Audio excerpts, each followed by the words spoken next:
जय हिंद दोस्तों। Social media platform x के ऑनर एलॉन मस्क भारत सरकार के खिलाफ कर्नाटका हाईकोर्ट पहुंच गए। उन्होंने कर्नाटका हाईकोर्ट में भारत सरकार के इंफॉर्मेशन एंड टेक्नोलॉजी एक्ट के मिसयूज को लेकर एक कंप्लेंट फाइल की। इस पूरे केस की शुरुआत तब होती है जब एलॉन मस्क ओन्ड एक एआई चैटबॉक्स ग्रॉक द्वारा हिंदी में कुछ अपशब्द या गालियां बकी थी।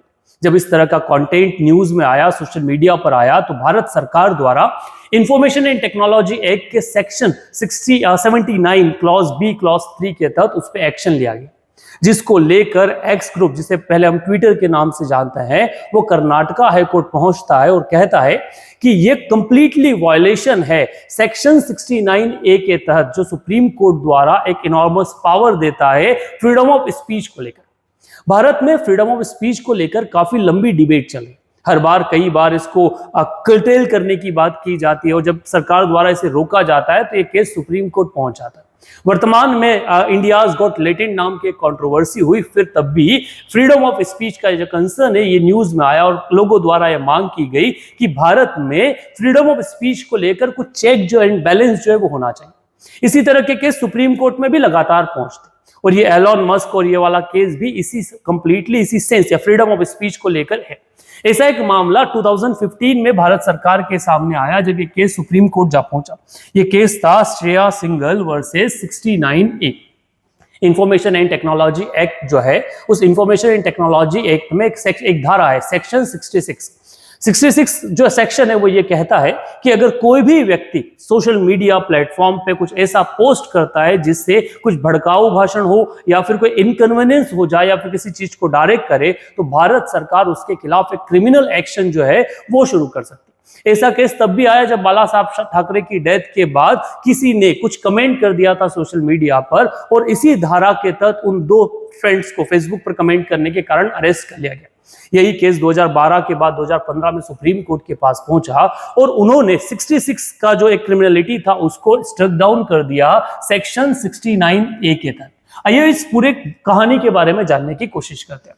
सो in Shreya Singhal versus union of India act 2015, the Supreme Court struck down the section 66A of the IT act, जो क्या कहता है that criminal punishment among the others for sending false information for the purpose of causing annoyance and the inconvenience। इसको struck down कब कर दिया गया? Under in the year of the 2015 in the Shreya Singhal case. इसके साथ उन्होंने सुप्रीम कोर्ट के जो जस्टिस RF नरीमन और जज चलमनेश्वर थे, उन्होंने ये बोला कि ये अनकॉन्स्टिट्यूशनली है कंप्लीटली और ये गवर्नमेंट को एक अनचेक्ड पावर जो है वो पावर देता है फ्रीडम ऑफ स्पीच को रेस्ट्रिक्ट करने के लिए। इसी केस के तहत उन्होंने एक डिसीजन दिया और कहा that the section 69A of the IT act became the primary law governing the matter. ठीक है, इस पूरे एक्ट में सबसे महत्वपूर्ण अगर कोई धारा होगा तो वो होगा 69A। In this section allows the center to issue order blocking any information generated, transmitted, received, stored, hosted in any computer resources, but unlike 66 है the content safeguard against misuse। ठीक है, मतलब क्या है? तो मतलब साफ है कि ये जो सेक्शन 69 है ये गवर्नमेंट को पावर देता है कि वो किसी के खिलाफ एक्शन ले सकता है, परंतु 66A के तहत सिंपली क्रिमिनल पनिशमेंट नहीं ले सकता, डायरेक्टली अनचेक्ड पावर जो है वो पावर नहीं दे सकता। इस कंटेंट को ब्लॉक करने के लिए उसका कहता है the section 69A the centre must deem it necessary that the necessity however is only justifiable under the ground of provided article 1902 या 19 सेक्शन आर्टिकल जो है फ्रीडम ऑफ स्पीच की बात करता है, उसके तहत अगर उनको लगता है कि कहीं ये आवश्यक है कि उसे हटाना चाहिए, ये फ्रीडम ऑफ स्पीच का वायलेशन है, तभी इसके खिलाफ एक्शन ले सकता है। वरना साथ ही साथ ये कहीं ना कहीं गारंटी मिलती है कि सरकार जो है वो 69A को तब तक बाहर नहीं कर सकती, उसको वॉइड या फिर यूज में नहीं ला सकती जब वो मैटर जो है बहुत बड़ा या फिर किसी न किसी देश की सॉवरेनिटी को इंपैक्ट नहीं करता। इसी चीज में उन्होंने 79 का जो यूज था सेक्शन 79 उसको लेकर भी बोला that in the Supreme court in Shreya Singhal also clarified the application of another provision section 79 of the IT act. The provision is a safe harbor measure that exempt an intermediary from liability for the information published on the platform by the third party। ये जो 79 है ना, section 79 ये कहता है कि supreme court अभी IT act में ये कह दिया गया कि अगर कोई भी प्लेटफॉर्म पर मिसयूज इंफॉर्मेशन डाली गई या फिर जिसके कारण कोई दंगा बढ़ गया, भावनाएं भड़क गई, तो उस प्लेटफॉर्म को भी रिस्पॉन्सिबल बनाया जाएगा, इंटरमीडिएटरी को भी रिस्पॉन्सिबल बनाया जाएगा, फिर वो इंस्टाग्राम हो, फेसबुक हो, ट्विटर हो या फिर कोई और। सुप्रीम कोर्ट ने 79 के तहत यह कहा कि आप इंटरमीडिएटरी को लायबल नहीं मान सकते, परंतु उसमें क्लॉज रखा कि सरकार के कहने के बाद भी अगर उस इंफॉर्मेशन को नहीं हटाया गया तो उसे क्या किया जाएगा, लायबल माना जाएगा। भारत सरकार ने आईटी एक्ट में इंफॉर्मेशन में यह कह दिया कि सरकार द्वारा ऑर्डर देने के बाद अगर किसी एक मीडिएटरी ने वो इंफॉर्मेशन जो फॉल्स है, मिस इंफॉर्मेशन है, उसे नहीं हटाया तो उस इंटरमीडिएटरी के खिलाफ भी केस हो जाएगा।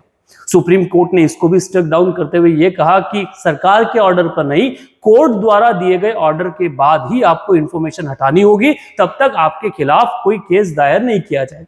परंतु भारत सरकार ने इस चीज को हटाते हुए उसमें डायरेक्ट एक नया पोर्टल जो है वो पोर्टल शुरू कर दिया और उस पोर्टल के तहत ये कहा कि जिसका नाम रखा सहयोग, कि सहयोग के थ्रू पुलिस हुआ, अथॉरिटीज हुई, वो इन इंटरमीडिएट प्लेटफॉर्म को डायरेक्ट कर सकती है कि आपको इस तरह की इंफॉर्मेशन को हटाना है। मैं सहयोग के थ्रू अगर कहीं भी उनको सरकार को लगता है, अथॉरिटी को लगता है, पुलिस को लगता है कि कोई ट्वीट किसी पब्लिक द्वारा किया गया है, तो वो सोशल मीडिया प्लेटफॉर्म को हटाना उनकी लायबिलिटी रहेगी। अब ये मामला सुप्रीम कोर्ट और सरकार दोनों के बीच में खेल रहा था और उसी बीच में अब नया मैटर जो निकल कर आया वो ग्रॉक को लेकर आ गया और इस ग्रॉक को लेकर एक्स ने इसी चीज को चैलेंज किया कि सरकार में इन सारी के सारे इंटरमीडिएट ऑर्गेनाइजेशन को सेक्शन 69A के तहत सुप्रीम कोर्ट द्वारा कई सारे पावर दिए गए। उसमें यह भी है कि 79 का जो इम्प्लीकेशन है वो डायरेक्टली नहीं किया जा सकता और भारत सरकार ने बिना किसी ऐसे प्रूफ के साथ एक्स के ऊपर इस तरह के एक्शन जो है वो एक्शन लिए है, जिसको लेकर अब एक्स और गवर्नमेंट ऑफ इंडिया दोनों एक दूसरे के आमने सामने है और मुद्दा है फ्रीडम ऑफ स्पीच को लेकर। आप इस पूरे मैटर को लेकर क्या ओपिनियन रखते हैं?